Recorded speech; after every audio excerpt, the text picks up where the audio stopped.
Bonjour à tous et bienvenue sur le cours de JavaScript. Nous allons voir dans cette 23e vidéo la suite et fin finalement un petit peu de ce qu'on va voir au niveau de DOM, puisque nous allons aborder ensemble tout ce qui concerne la manipulation propre à la mise en forme, donc le design, c'est-à-dire le CSS. Donc ça fait suite vraiment directe avec la séance précédente et on verra comme ça quels outils finalement propose JavaScript pour faire ces manipulations. Et après on passera à d'autres vidéos, notamment concernant les événements, ce qui viendra un petit peu conclure comme ça ce chapitre avec pas mal de choses que nous avons vues. Vous avez vu que c'était très très dense finalement en quelques séances avec toutes les informations que on a abordées en tout cas ensemble. Donc on va voir ce que JavaScript propose pour faire quelques modifications, puisqu'on a précédemment fait de la sélection d'éléments, ensuite on a fait des modifications sur quelques propriétés, on changeait par exemple leur valeur, c'est-à-dire le texte, on a également fait un peu de parcours sur les formulaires et les tableaux aussi, donc on a fait un peu le tour de tout ça. Mais voyons au niveau de CSS, qu'est-ce qui est possible de faire avec JavaScript, et on va résumer un petit peu tout ça, en tout cas en quelques points pour cette séance. J'ai failli quitter la vidéo, tout va bien. Changement de scène. Donc comme je disais, on va retrouver alors, pour cette vidéo, alors d'ailleurs je voyais que j'avais même pas changé le titre sur quelques vidéos précédentes, c'était toujours sur la séance 20, même en séance 21 et 22, mais c'est pas grave, c'est qu'un texte. Donc j'ai enlevé, enfin j'ai commenté en tout cas tout ce qui était propre au formulaire ou tableau, ce qu'on n'en aura a priori pas besoin ici. Donc classique, on n'a rien là, et le CSS, de toute façon on aura peut-être besoin de voir un petit peu par rapport à ce qu'on a ici. Comme ça on a moins d'informations affichées, ça suffira de toute façon par rapport à ce que je veux vous montrer. On va avoir 3 points. Nous allons regarder déjà, pour commencer, comment on va pouvoir accéder aux différentes informations propres à un élément, par exemple concernant ses propriétés CSS. Ça peut être le premier point, en tout cas intéressant et important par rapport à ce qu'on veut faire. Donc on va déjà accéder à un élément en question. Je vais faire element. On va revenir sur ce qu'on a déjà fait, donc ça pas de problème. Maintenant c'est acquis. Get element. On avait normalement le coucou, je pense pas que je l'ai enlevé. Non, il est toujours là. Voilà, par contre, c'est bon, il n'y en a qu'un seul. On va l'afficher. Voilà, alors je vais agrandir un petit peu ici pour vous. Je pense que c'est suffisamment, oui, suffisamment clair. Hop, et nous avons l'élément qui est affiché avec l'ensemble de ses propriétés. Alors qu'on a vu maintenant dans le détail, on peut les montrer, on retrouve un petit peu toutes ces valeurs-là. Donc on avait plein de choses. On avait une de ces propriétés sur lesquelles on n'était pas trop entré en détail, qui est la propriété style, qui est ici. Si on se contente d'ailleurs d'afficher un peu cette dernière, parce que maintenant c'est la partie qui va nous intéresser pour cette séance, je vais actualiser. Nous avons donc une CSS2 Properties. D'ailleurs, c'est étonnant parce qu'on est sur CSS3, voire même plus, parce qu'on ne considère plus vraiment de version maintenant. Mais on retrouve pas mal d'éléments et vous voyez qu'on a un petit peu l'ensemble des propriétés CSS pour voir si elles ont une valeur qui est appliquée ou non. Donc là, on a beaucoup de choses. Donc moi je vois que pour cet identifiant, rien n'est appliqué, parce qu'effectivement on n'a rien qui est appliqué en particulier. Alors, on pourrait peut-être le faire, par contre ça va être quand même plus intéressant, spécialement pour cet identifiant, je vais le mettre à la fin.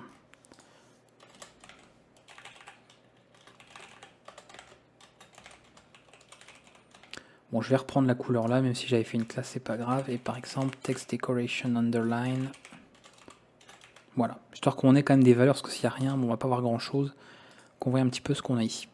Donc on retrouve différentes informations, et logiquement on va retrouver les petites informations que je veux, en tout cas qu'on voit.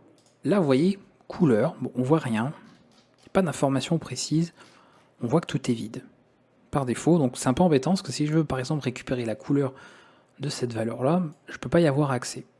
On a bien évidemment, JavaScript a prévu tout ce qu'il faut, une méthode pour le faire. On ne peut pas y accéder tel quel, on va devoir passer par une méthode de JavaScript. On va récupérer l'ensemble du style en fait que l'on a en CSS à partir d'une méthode. Je vais la noter, même si de toute façon on ne verra pas grand chose là en termes de méthode, mais c'est plus pour vous les sous la main quand même. Parce que c'est computed style. Tout ça, bien sûr, hop, on va le faire ici. Alors je vais récupérer. Je vais laisser l'élément en fait. Voilà, l'élément je veux le garder. Et je vais faire le style. On verra si on a des changements à faire, mais pour le moment non. On va juste se contenter comme ça. Voilà. Hop. Get computed style de mon élément. Donc encore une fois, tout ce que vous avez vu précédemment vous resserre. Vous voyez que le fait de sélectionner des éléments, ça a son importance, c'est utilisé dans pas mal de choses. Donc là, on a une méthode simple, et à partir d'un élément, on va récupérer toutes les informations de ce dernier. Et là, évidemment, ça va être beaucoup plus intéressant. Vous voyez qu'on a CSS2 Properties. Si j'ouvre tout, là, on voit qu'on a plein de données. Donc même si je n'ai pas spécifié ça, CSS met des valeurs par défaut, dans tous les cas. Donc là, par exemple, il n'y a pas d'animation, de délai pour une animation, donc 0 secondes, etc., etc. Et on retrouve plein d'informations. Donc là, normalement, a priori, si on a couleur, on devrait retrouver un petit peu... Alors là, on a la valeur ici, par contre, c'est pas ce que je voulais. Il faudrait qu'on le trouve sous forme de directement de propriété. Il y en a plein, il y en a beaucoup. Elle va être ici, color. Voilà, même si elle est mise sous forme RGB, non pas avec le code hexadécimal, c'est la couleur qui a été indiquée. Donc 77, 145, 222. Ici, on va là. Et voilà, nous l'avons. Donc c'est bien celle-ci. D'accord, on retrouve la valeur sans problème. Donc ça, c'est très pratique, puisque maintenant, si on veut accéder à une valeur en particulier, qu'on veut vérifier juste la couleur, parce qu'on va vous imaginer bien qu'on va pas forcément tout parcourir à chaque fois, puis peut-être qu'on a besoin ensuite par programmation de faire des modifications, donc on veut sélectionner une valeur en particulier, voilà, on pourra y accéder ici, plus pratique, on a comme ça un petit peu tout ce que l'on veut. Donc là, vraiment pour lire des propriétés, c'est l'idéal, utiliser directement cette méthode et on peut faire comme ça tout un tas de choses par rapport à ce que l'on veut. Donc ça, pour la recherche d'éléments, quand on veut vérifier des choses, on utilise cette méthode, ça marche très bien, ça fait le boulot. Pour la modification, on en avait déjà fait des modifications dans des vidéos précédentes, sans être trop entré en détail parce que ce n'était pas encore le sujet à ce stade, mais là on va pouvoir maintenant aller un peu plus loin ici. Donc ça, c'est bon, hein, c'était le premier point que je voulais aborder, donc là le deuxième point, comment finalement changer le style CSS, le CSS, d'un élément en particulier. Donc l'élément, on l'a chopé ici, on va avoir donc notre paragraphe là, d'accord. Et ce qui peut être pas mal, par exemple, c'est de changer la couleur directement. Donc je vais aller ici, on va refaire ce qu'on avait vu en tout cas un petit peu. Element, on passe par la propriété Style, et celle-ci nous donne accès à l'ensemble des propriétés CSS. Comme je vous avais dit aussi très rapidement, vous connaissez normalement les propriétés CSS que vous êtes censé avoir fait du CSS pour voir ce chapitre de JavaScript. On a des tirets, très souvent des tirets, c'est en minuscules. Là vous voyez que comme on n'a pas de tirés dans les noms de méthodes, pas possible, et bien évidemment les mots sont généralement attachés avec des majuscules chaque début de mot, donc une syntaxe à la camel case qu'on retrouve ici, donc il n'y a pas de problème. Donc si je cherche par exemple background color, en CSS ça s'écrirait comme ceci. Là en fait c'est du camel case, donc vous attachez tout. Et de toute façon, si vous utilisez un éditeur ou un environnement de développement, il vous proposera les noms, donc vous n'avez pas besoin, encore une fois, d'apprendre tout par cœur. À la mesure où vous connaissez CSS, c'est ce que je disais, vous connaîtrez forcément toutes ces valeurs-là. Et à partir de là, pas de problème. Donc ça, si on s'amusait à juste l'afficher, on aurait vide. C'est ce qu'on avait tout à l'heure, rappelez-vous, tout était mis à vide. C'était des listes vides, des valeurs vides, pardon, des chaînes vides.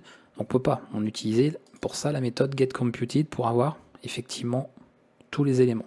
Par contre, vous pouvez utiliser ça, puisqu'on manipule en fait des objets très particuliers, pour changer la valeur. Donc là, si je veux mettre une autre couleur, de toute façon, j'avais pas dû mettre un noir profond, donc on peut mettre un noir absolu.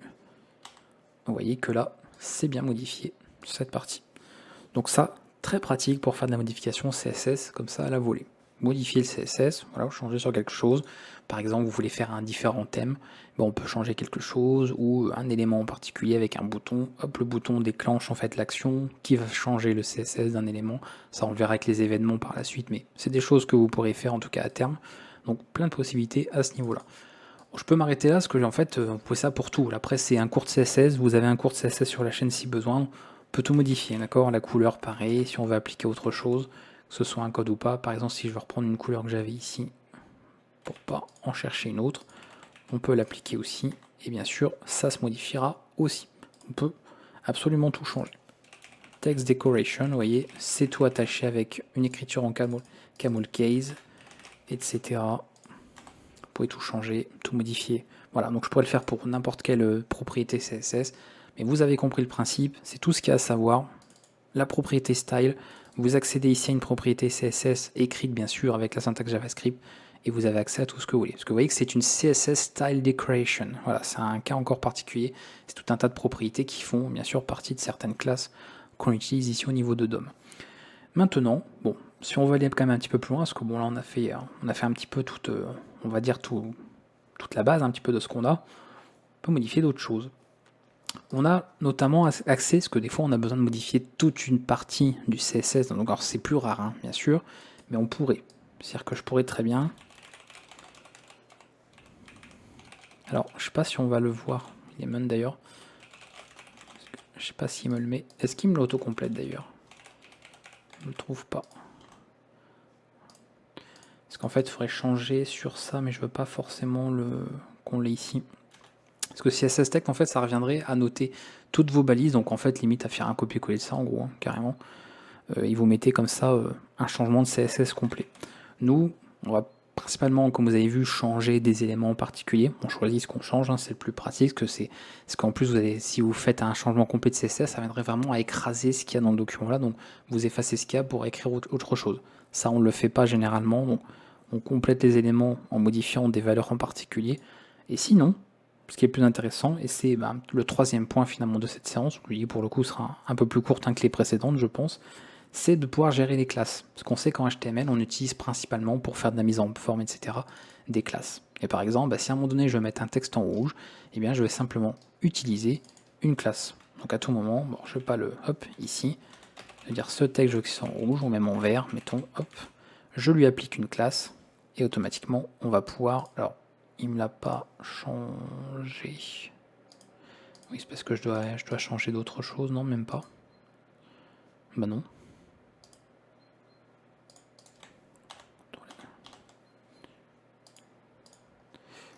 Est-ce que le ID doit prendre... Oui, est-ce que je change? Oui, bah il est écrit après, donc oui. Là il dit, bon ok, je le mets en vert, puis il dit, d'accord, cet élément, je le mets en bleu, donc oui, ça va pas.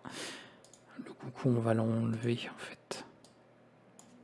Ça, c'était pour tout à l'heure, on va l'enlever. Hop. Ok, donc voilà. On a comme ça l'élément qui se met en vert. Et pour tout, si on veut après changer n'importe quoi, par exemple, si vous connaissez Bootstrap, hein, qui est vraiment un framework, donc un quadriciel CSS, fonctionne à coup de ça. On modifie toute la mise en forme en fait de notre document avec tout un tas de classes qu'on fait, et que ce soit également pour de la mise en page, faire des colonnes, faire des éléments qui sont responsive, que changer voilà, des effets de style, etc., des animations. Tout est géré avec des classes, donc c'est principalement ce qu'on fait. Et ça évite surtout de noter du code CSS directement mélangé au HTML, ce qui n'est pas pratique et qui est à éviter au maximum, sauf quand vraiment on n'a pas d'autre choix. Mais dans 99% des cas, on a toujours possibilité de faire autrement. Donc au niveau des classes, là où ça va être intéressant, c'est de pouvoir ajouter en fait ces différentes classes. On va pouvoir effectivement rajouter d'autres choses. Bon, changement de classe, on l'a déjà vu finalement, parce que là vous voyez qu'on a par exemple le texte en vert, classe green, ok. On l'a déjà fait, c'est-à-dire que ce qu'on avait fait précédemment, c'était de faire ceci, d'accéder à class name. Alors on l'avait fait notamment quand on avait créé un nouveau nœud. Rappelez-vous, quand on avait fait un create element, on avait changé en fait sa valeur class name. Mais on peut le faire là aussi. À tout moment, si je mets un nouveau blue, comme ceci, eh bien je vais modifier sa classe.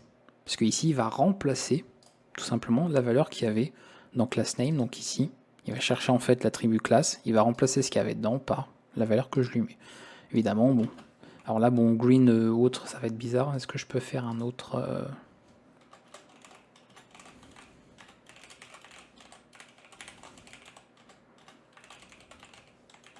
comme ceci, pour que vous voyez un petit peu. Si admettons je fais ça,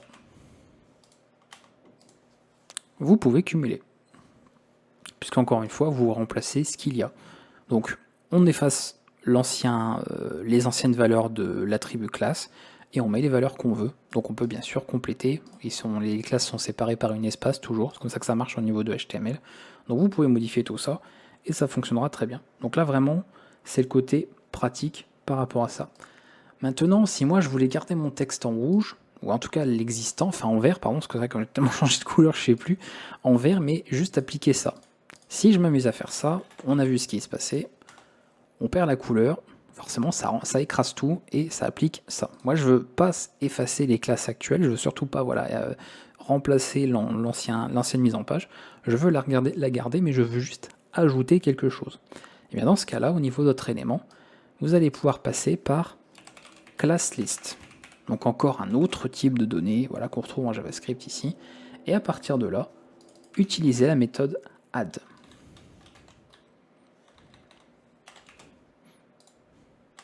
Et cette fois-ci, on garde le contenu de l'attribut classe qu'on a dans notre page et on ne fait qu'ajouter une autre classe CSS. Donc là, l'avantage, c'est qu'après, vous pouvez en ajouter autant que vous voulez. Ça, alors là, vraiment, c'est pratique.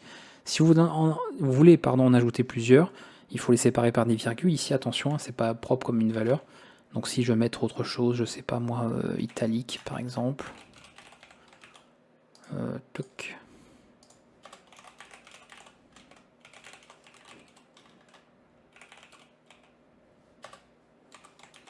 Hop. Donc là, rappelez-vous, c'est vert par défaut. Là, je dis que ça reste vert, mais en même temps, ça devient souligné et ça se met de manière en italique. Donc je fais ça et vous voyez que ce sont plusieurs arguments. Vous mettez autant d'arguments que vous voulez pour en ajouter, comme si c'était une liste. Et là, vous voyez que ça applique bien les deux, en plus de la couleur qui n'a pas été effacée. On n'a pas écrasé l'ancienne valeur de l'attribut classe. Et ça, c'est quand même super important. Donc on a plein de possibilités comme ça. Bien sûr, à tout moment, puisqu'il existe une méthode add, donc a priori, hein,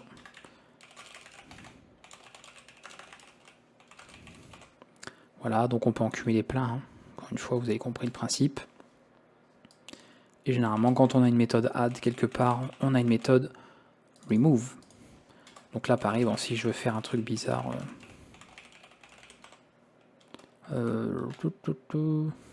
italique. Hop, on a viré le italique. Bon, le mieux, évidemment, c'est de faire directement sur quelque chose marqué dans le document. Donc là, on avait le green, oui, c'était green. Et là, on remet le texte par défaut. Donc là, ça revient à virer tout simplement ce cas-là. Donc on vire la classe green qui a été trouvée par la méthode remove, bien sûr. Donc on gère tout ça. Attention, par contre, au cas d'erreur, pareil, toujours pareil, je dis, je ne traite pas systématiquement toutes les erreurs, mais ça sous-entend ici que cette classe existe. Sinon, si elle n'existe pas, vous essayez de supprimer une classe qui n'existe pas, et donc s'ensuit quelques conséquences en termes d'erreurs affichées éventuelles ou de déclenchement d'erreurs.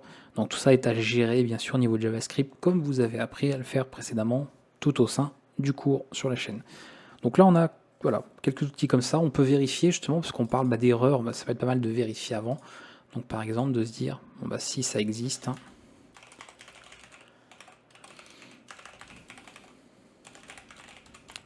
contains, pardon, donc s'il existe une classe green, alors effectivement, tu l'enlèves. Voilà, parce que si j'essaye par exemple, même blue, comme ça là, pas de problème. Alors qu'en temps normal, si je fais pas cette vérification, en tout cas, on va être amené à avoir une erreur. En tout cas, là, on n'a pas de problème à ce niveau-là, mais le truc, c'est qu'on essaie de modifier quelque chose qui n'a pas été modifié en pensant que ça s'est fait. Donc si vous avez besoin de vérifier que la modification s'est bien faite, pour afficher un message peut-être derrière, que sais-je, si vous faites par exemple un changement de thème, de couleur, vous avez besoin de vérifier tout ça, de vous assurer que remove a fonctionné. Dans ce cas-là, il faut gérer bien sûr les cas d'erreur possibles. Vous n'avez pas forcément ce que vous attendez. Donc on peut utiliser ça. Donc contains, hop, je vais vous le noter ici, qui est quand même bien pratique. Et après, on peut carrément, plutôt que de faire par exemple, on supprime quelque chose et on met par autre chose, autant remplacer une valeur par une autre. Là, j'ai par exemple du texte en vert par défaut. Donc se dire, si je veux remplacer le vert par autre chose, on sait que j'ai une classe qui peut, en tout cas, qui fonctionne pas forcément ensemble. C'est-à-dire que je peux pas, par exemple, avoir la classe bleu et vert, sinon c'est la dernière qui sera marquée dans le CSS qui s'appliquera, parce que c'est par ordre du fichier ici, de manière séquentielle. Si on veut faire carrément remplacer la valeur, là c'est pareil, hein. Class list, replace, je remplace class green si elle existe, donc pareil, il faudrait vérifier, et je remplace par blue, même par red, changer un peu les couleurs, et voilà. Comme ça, vous pouvez remplacer une classe par une autre, et ça va évidemment modifier la mise en forme au niveau de votre document HTML. Donc très pratique, hein, ça, c'est vraiment un privilégié, hein, de travailler avec les classes. On le fait beaucoup maintenant quand on fait de la programmation, développement web moderne. On travaille principalement avec des classes pour faire de la mise en page. Donc vous avez tout un tas d'outils pour ça, et ça fait très bien son travail. Donc on n'hésite pas. Autre cas aussi, ça c'est pas mal utile, par exemple pour les gens qui font, je pense notamment quand on fait des thèmes de couleurs, souvent quand on veut appliquer certains styles, où on fait un avant-après, vous savez qu'on a besoin en fait de deux états sur un élément au niveau de sa mise en forme, mise en page. On a aussi Toggle qui est une autre méthode qui peut servir à faire ça. C'est-à-dire c'est une méthode qui va ajouter une classe si elle n'est pas présente, sinon elle la retire, en fait, tout simplement. Donc là, le mieux c'est je mets rien. Hop. Je vais tout enlever, comme ça vous voyez déjà ce que ça donne au départ. Vous voyez, classique. Et ici, je vais avoir class list, toggle et blue. Là, il faudrait bien sûr éventuellement un bouton ou autre. On n'a pas encore vu les événements, mais comprenez simplement que bah là, c'était pas présent, donc ça a mis le texte en bleu, d'accord? Et bien sûr, si ça existe déjà, ça va l'effacer. Donc si plus tard vous faites un bouton, vous faites une interface, n'importe quoi pour pouvoir alterner entre les deux, et bien donc déclencher en fait l'action de voilà, ici de c'est un curseur en fait, hein, c'est vraiment un curseur binaire, hein, 0, 1, vrai, faux, etc. On, off. Et vous pourrez comme ça déclencher l'action qui fait que si c'est sur on, ça se met sur off, si c'est sur off, ça se met sur on, et ça fonctionnera très bien. Et comme ça on a vu un petit peu pas mal d'éléments. Et on va pouvoir s'arrêter là. On va pouvoir s'arrêter là, en tout cas pour les grosses parties principales. Pour terminer, parce qu'après on va passer aux événements, donc on a peut-être d'autres choses à aborder quand même. On verra pas mal de choses dans les annexes au niveau des tutos, concernant la fenêtre, les cookies, concernant les URL, etc. La possibilité d'analyser via une requête sur un site, une URL, des éléments, etc. Ça c'est plein de choses qu'on fera en annexe au niveau de JavaScript. Mais il y a d'autres valeurs qui peuvent être intéressantes, notamment au niveau, par exemple, des dimensions, au niveau des, vous savez, des marges, etc. Si vous avez besoin de ce genre d'informations aussi, je voulais pas forcément faire une vidéo dessus, ce qui n'est pas non plus énormément de choses à dire. Et après, ça concerne peut-être aussi d'autres choses qui ne sont pas rattachées au DOM directement, mais on peut retrouver d'autres cas. Et à la rigueur, plutôt que de juste vous les énumérer, je peux vous les montrer directement au niveau du navigateur. Donc on va sélectionner un élément, on va repartir sur lui, voilà. Et ici, on va retourner sur console log parce qu'on va retrouver pas mal de choses. Et nous, ce qui va nous intéresser, c'est client width, client height, et notamment des valeurs, tout ce qui est client left et client top. Pourquoi je vous dis ça? Puisqu'on va retrouver ces différentes valeurs ici. Client width, alors on le voit ici, c'est ça en fait. C'est la largeur comprenant les marges intérieures, donc notamment les paddings. Donc en fait, on va voir d'ailleurs logiquement tout ça. Parce que si je le change après, est-ce qu'il me le prend en compte? C'est embêtant quand il faut comme ça rafraîchir tout le temps, évidemment. Il va falloir qu'il me le gère à chaque fois. Voilà, je voulais qu'on le voie. Ah mais scroll, non, je voulais pas scroll. Ah, c'est parce qu'il m'a remis au début. Voilà. Vous voyez, client width 495. Donc c'est en fait la largeur là, d'accord, affichable. Encore une fois, il faut prendre en compte ça. Pas forcément la largeur que vous avez spécifiée dans votre code à vous, c'est la largeur effective, celle qui se passe vraiment au niveau du rendu. Donc client width, c'est l'élément avec le padding, donc avec la marge inférieure, d'accord, ici. Et client height, c'est la même chose, mais pour la hauteur. Donc là, a priori, la hauteur ne change pas, parce que c'est pas parce que je redimensionne en largeur que ça change la hauteur. Donc il faut que je dis ça, mais en fait si, puisque si je fais ça, voilà, forcément ça va changer. Donc si on a plus assez de place au niveau de l'élément, on va avoir voilà, une hay, enfin quoique, la partie affichée, c'est parce qu'il doit compter la partie scroll qu'on ne voit pas. Et elle doit être plus basse. Voilà, scroll hay. Donc il y a la partie visible, la partie cachée, la partie masquée, etc. Tout ça doit être pris en compte. Donc je vous montre rapidement, là c'est vraiment plus pour des petits bonus, hein, petits bonus de fin de vidéo, parce que ce sont des éléments qui sont pas mal intéressants aussi. Et après on a client left top, ça c'est quand vous avez des bordures. Ça par exemple, vous voyez quand vous mettez un border quelque part, eh bien ça en fait ça vous indique l'épaisseur, tout simplement. Donc la client top ça va être l'épaisseur de la bordure haute en gros, voilà, qui fait le cadre en haut, et puis client left c'est l'épaisseur de la bordure à gauche. Alors je sais pas si je modifie un peu, parce qu'on a un élément. Alors il est où? Comment il s'appelle? C'est coucou. On va peut-être lui mettre une bordure justement. Parce que je voudrais qu'on le voie un peu. On va mettre border.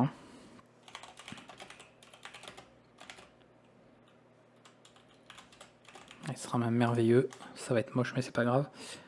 Et qu'on le trouve client left. Il est où l'autre? Client left, voilà. 5. Vous voyez, client top 5 parce que j'ai eu la même valeur. Donc ça correspond bien. Donc ça à prendre en compte, hein, c'est ce qui déborde. Vous voyez, on a le contenu en lui-même vraiment.